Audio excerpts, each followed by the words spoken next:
Qu'arrive-t-il lorsque nous devenons chrétiens?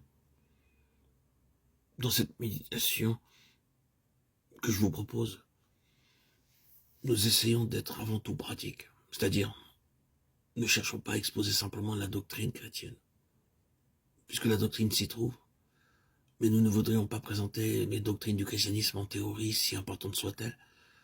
Ce que nous désirons présentement, c'est que tout soit pratique, que tout soit expérimental, et puisse être immédiatement saisi et éprouvé par chacun d'entre nous ici. Chers auditeurs et chères auditrices, chers frères et sœurs en Christ, il y a naturellement une différence entre les vérités et les faits de la vie chrétienne et leur explication. Il est possible que tous les faits soient réels dans une vie sans que personne puisse les expliquer. Une part du but de cet audio et des prochains audios que je vais publier est d'essayer d'expliquer les faits, de mettre chacun en présence des faits, chacun d'entre nous, devant cette propre réalité où toute explication de la vie chrétienne devrait être confirmée par l'expérience. Nous devrions, chacun d'entre nous, pouvoir dire « Oui, je n'aurais pas pu l'expliquer de cette manière, mais je connais exactement dans mon expérience ce dont vous parlez. Tout cela est une expression de ma propre vie. » Ainsi, l'explication doit être appuyée par l'expérience. L'expérience doit confirmer l'explication. Considérons ce qui arrive lorsque nous devenons chrétiens. Nous consacrons un peu de notre temps à chercher l'arrière-plan de cette question de devenir chrétien, à reconnaître certains autres faits, des faits qui sont montrés et révélés dans la Bible, et qui sont vrais dans l'expérience humaine. Lorsque nous considérons l'homme tel que nous le connaissons, l'homme par nature, la première chose que nous trouvons, c'est que sa relation avec Dieu est complètement disloquée. Nous disons disloquée parce que nous croyons ce qu'enseigne la Bible, que la relation était bonne autrefois, mais qu'elle a mal tourné. Si pour le moment vous préférez mettre de côté ce mot disloqué et le remplacer par celui de rompu, vous pouvez le faire. Nous serons probablement d'accord à reconnaître que les choses ne sont pas en ordre entre l'homme et Dieu. La relation entre l'homme et Dieu a échoué. C'est le fait fondamental. La relation est rompue. Elle est dans un état de tension. Il y a une distance entre l'homme et Dieu. La relation, peut-être devrions-nous dire, le manque de relation est quelque chose de très malheureux. C'est un état tout à fait improductif, entièrement infertile et désolé. Pour beaucoup de monde, Dieu ne semble avoir aucune importance. Il est complètement ignoré.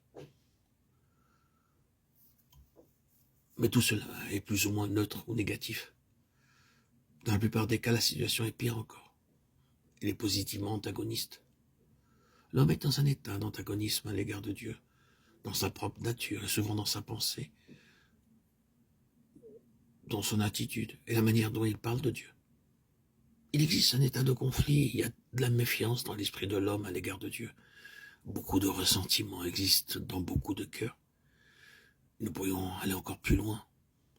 Car la Bible va jusqu'à nous dire que dans quelques cas, peut-être nombreux, il y a même de la haine contre Dieu dans le cœur humain. Nous rencontrons parfois cela, c'est donc le premier fait. La relation entre l'homme et Dieu est chaotique, disloquée, rompue, elle est ruinée.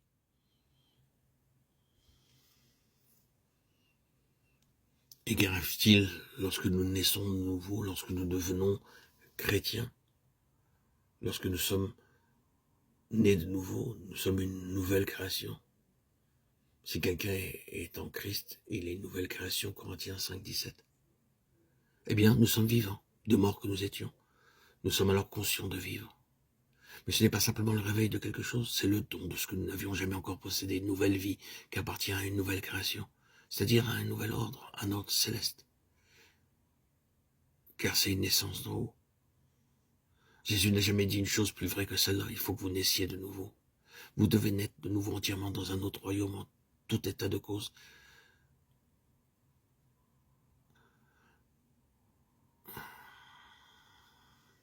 Vous devez avoir une nouvelle vie, qui est la vie même de Dieu, pour pouvoir comprendre qui est Dieu, pour le connaître, et retrouver l'harmonie que vous aviez perdue.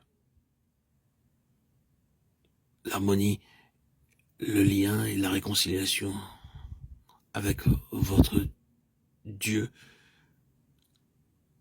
se rétablit.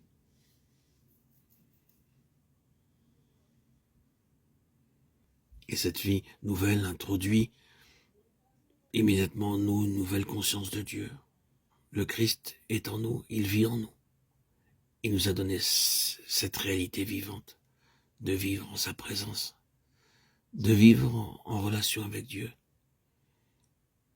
Et cela devient la plus grande réalité de toute notre vie. Nous avons une nouvelle conscience du dessein et de la vocation qui nous a été attribuée. Nous voyons une signification au fait que nous vivons et qu'il y a un dessein, un sens de vocation. Dans cette nouvelle vie, nous nous sentons alors appelés à quelque chose.